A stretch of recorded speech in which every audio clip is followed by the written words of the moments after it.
Baik, bismillahirrahmanirrahim. Assalamualaikum warahmatullahi wabarakatuh. Perkenalkan, nama saya Muhammad Nur Fariski dengan NIM A1C320072 dari kelas reguler B Pendidikan Fisika 2020. Baik, di sini saya akan menjelaskan mengenai fisika modern tentang materi peluruhan radioaktif. Nah, ini kita masuk tentang pembahasannya yaitu peluruhan radioaktif. Nah, di mana terbagi menjadi dua, inti atom stabil dan inti atom tidak stabil. Nah, di inti atom stabil itu memiliki jumlah proton Z lebih sedikit atau sama banyak dengan neutron atau N. Kemudian gaya inti lebih besar dibandingkan dengan gaya elektrostatis. Kemudian inti atom tidak stabil dan besar jumlah neutron. Kemudian gaya elektrostatis jauh lebih besar dibandingkan dengan gaya inti. Selanjutnya ini ada gambar inti pada partikel yang saling berdekatan saja. Kemudian gambar kedua itu gambar elektrostatis terjadi pada partikel yang berdekatan dan berjauhan. Nah, kemudian di sini menunjukkan grafik inti menunjukkan bahwa jumlah neutron menjadi lebih besar dari jumlah proton. Begitu nomor atom Z meningkat. Nah, selanjutnya suatu zat atau unsur akan terjadi radioaktif jika memiliki inti atom yang tidak stabil. Suatu inti atom berbeda dalam keadaan tidak stabil jika jumlah proton jauh lebih besar dari jumlah neutron. Pada keadaan inti gaya elektrostatis jauh lebih besar dari gaya inti, sehingga ikatan inti atom-atom menjadi lemah dan inti berada dalam keadaan tidak stabil. Nah, kemudian apa inti atom yang tidak stabil jika berubah menjadi inti atom yang stabil? Kemudian ada pertanyaan kedua mengenai jika bisa bagaimana caranya? Nah, radioaktif adalah pemancaran sinar radioaktif secara spontan oleh inti atom tidak stabil menjadi inti atom yang stabil. Selanjutnya, pelurahan radioaktif ada tiga, yaitu pelurahan alfa, pelurahan beta, dan pelurahan gamma. Di sini akan saya jelaskan semuanya. Nah, di sini alpha partikel sama dengan helium plus 2 elektron charge. Kemudian gamma ray atau ultra high energy non flame light. Nah, kemudian di sini ada beta partikel. Nah, ini ada magnet. Nah, selanjutnya kita masuk di pembahasan partikel alfa. Nah, partikel alfa mempunyai jangkauan berbeda beberapa cm di udara. Nah, kemudian diserap selembar kertas yang tebal seperti pada contoh gambar yang saya jelaskan di sini. Kemudian partikel beta. Nah, partikel beta mempunyai jangkauan 1 meter di udara. Kemudian diserap oleh logam dengan ketebalan 1 mm, misalnya pada tembaga. Dan sinar gamma ini memiliki intensitas berkurang menjadi setengahnya oleh timbal dengan keadaan tebal. Nah, kita lihat pada contoh ini, intensitas warnanya itu berkurang. Selanjutnya, daya tembus sinar radioaktif, sinar alfa lebih kecil daripada sinar beta dan sinar gamma. Nah, selanjutnya, nah di sini ada tentang karakteristik sinar alfa, sinar beta, dan sinar. Nah, di sini ada sifat material, simbol, mutlak listrik, massa, sifat fluorensi, daya isonasi, daya tembus, pengaruh medan magnet, pengaruh pada film, plat film, dan kecepatan. Nah, sini kita bisa lihat dengan seksama. Nah, kita langsung lanjut saja. Nah, pada partikel peruruhan berlaku satu, hukum kekekalan energi. Yang kedua, hukum kekekalan momentum linear. Yang tiga, hukum kekekalan momentum sudut. Yang keempat, hukum kekekalan nomor massa. Dan yang terakhir, itu ada hukum kekekalan nomor atom. Nah, selanjutnya di sini ada contoh gambar di mana 220 Ra 88, maka ada partikel alfanya 2 alfa 4. Kemudian ini ada induk X dalam kurung X, kemudian inti anak Y. Nah, didapati dari 88 Ra22 menjadi 86 Rn 222 ditambah 2 alfa 4. Nah, kemudian kita masuk di pembahasan tentang peluruhan alfa.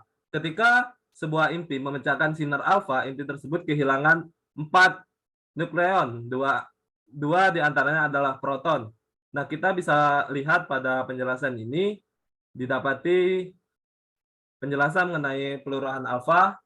Di sini ada induk, anak, dan sinar alfa. Nah, kita langsung saja.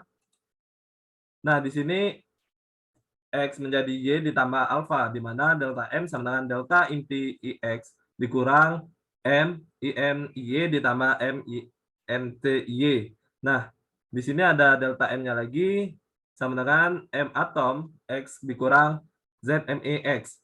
Selanjutnya M atom Y dikurang Z MEY ditambah M partikel dikurang Z MEA sama dengan IX sama dengan M INT IX dikurang M IN IY ditambah M INT C kuadrat.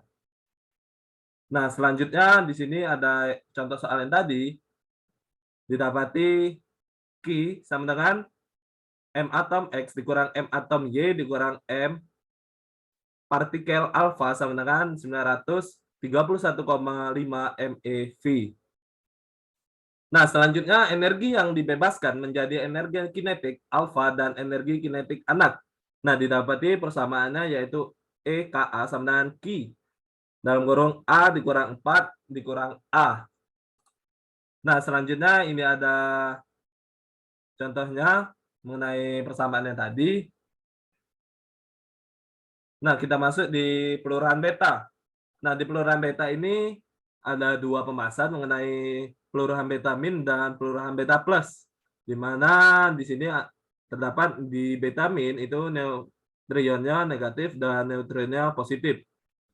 Selanjutnya kita masuk di pelurahan beta. Nah, di pelurahan beta dalam pelurahan beta sebuah neutron berubah menjadi sebuah proton atau sebaliknya N sama dengan P ditambah E. Partikel yang dipancarkan disebut partikel beta dan partikel itu dikenal sebagai elektron. Kemudian elektron yang dipancarkan diperoleh dari elektron yang dipancarkan oleh inti atom dari energi yang ada. N sama dengan P ditambah E. Nah, itu menjadikan reaksi di atas kurang tepat karena pada reaksi ini energi momentum dan momentum sudut tidak kekal. Artinya, Pauli mempunyai hipotesisnya sendiri mengenai usul partikel baru yaitu neutrino. Sehingga reaksinya menjadi N menjadi P ditambah E ditambah V. Kemudian, nah di beta minus sendiri, contohnya itu 10 Ne22 menjadi 11 Na22 ditambah min 1 E min 0 ditambah V. Kemudian di beta plus 9 Pa 230 menjadi 90 Th 230 ditambah 1 E positif 0 ditambah V. Nah, di beta plus sendiri, di E-nya ini min dan di pada beta plus ini positif. Selanjutnya sifat-sifat dari anti neutrino. Nah, yaitu memiliki 4 sifat, yaitu muatannya netral. Selanjutnya mempunyai spin sama dengan setengah. Selanjutnya mempunyai energi dan sifat anti neutrino yang terakhir yaitu tidak mempunyai massa. Selanjutnya ini ada contoh soalnya.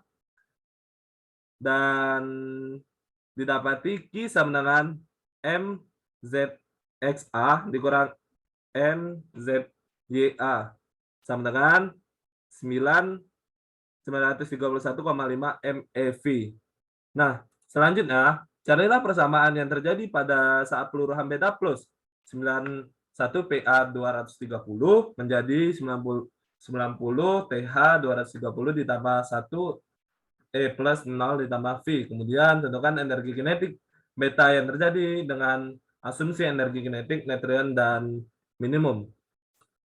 Nah, selanjutnya energi yang diperoleh dari defek massa berubah menjadi energi kinetik elektron dan energi neutrino. Elektron akan mempunyai energi kinetik yang maksimum jika mempunyai neutrino sama dengan 0. Kemudian energi kinetik maksimum sama dengan energi yang berasal dari defek massa. EK, nah di sini memiliki persamaan yaitu EK sama dengan EL sama dengan Q sama dengan MZXA dikurang MZYA. Nah, menjadi dikali 931,5 MeV. Nah, di sini kita masuk pembahasan selanjutnya mengenai peluruhan proton mempunyai salah satu jenis peluruhan beta. Nah, di sini mengambil tentang peluruhan beta plus. Selanjutnya P menjadi N ditambah E plus ditambah V, di mana E plus ini positron, yaitu elektronnya positif, dan V neutrino atau anti neutrino. Kemudian di peluruhan gamma sendiri, nah peluruhan gamma dapat terjadi pada peluruhan alfa dan beta ketika inti akhir masih berada pada keadaan eksitansinya. Kemudian peluruhan gamma adalah peristiwa pemancaran sifat gamma atau foton yang terjadi ketika suatu inti yang berbeda dalam keadaan tereksitasi kembali ke keadaan dasar atau gray state. Kemudian energi sinar gamma yang dipancarkan sama dengan perbedaan energi antar dua tingkat. Energi dikurangi dengan energi kinetik inti yang terpental. Kemudian di sini ada contoh dari induk inti. Di sini E1, kemudian ada beta min. Di sini keadaan eksitansi dan keadaan dasar. Selanjutnya kita masuk ke pembahasan terakhir. Di sini EY sama dengan E sama dengan delta E dikurang ER.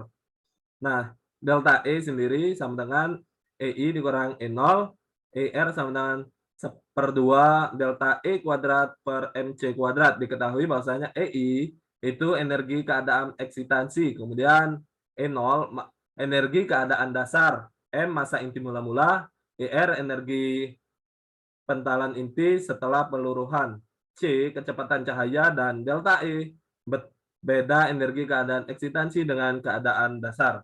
Mungkin itu saja yang bisa dapat saya sampaikan mengenai pembahasan tentang peluruhan radioaktif. Lebih dan kurang saya mohon maaf. Saya akhiri. Wassalamualaikum warahmatullahi wabarakatuh.